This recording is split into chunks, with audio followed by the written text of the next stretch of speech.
La Chambre des mines de Guinée tient son premier conseil d'administration au cours de l'année 2020. Le budget, les perspectives axées sur la poursuite de la lutte contre le Covid-19 et les impacts sociaux et environnementaux liés à l'exploitation des ressources extractives ont été abordés. La session a enregistré également l'adhésion de 2 sociétés minières. Valérie Talimane. Un conseil d'administration axé principalement sur un point. Il s'agit de l'examen du budget annuel 2022 en termes de recettes et dépenses, ainsi que les cotisations des membres. D'autre part, des engagements sont pris par le Conseil pour contenir le Covid-19, réduire les impacts sur les employés et les communautés environnantes.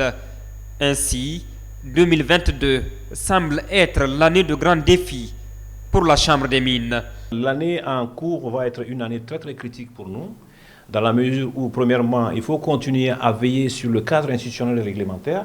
Du moment où on parle de refondation de l'État, il faut que nous veillons au cadre réglementaire et institutionnel, de façon à ce que nous ayons une stabilité.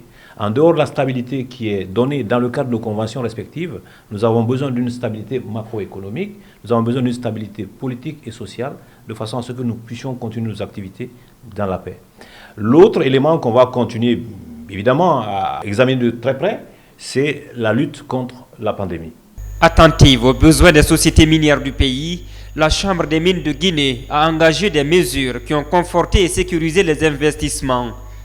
Des facteurs incitatifs. C'est des projets qui aident la communauté et nous, notre focus actuellement, c'est l'aide à la communauté. Et pour ça, aujourd'hui, nous avons une très grande et une bonne collaboration avec cette communauté. Et si nous voyons que la Chambre est dans ce cadre-là, nous ne pouvons qu'adhérer à la Chambre des mines.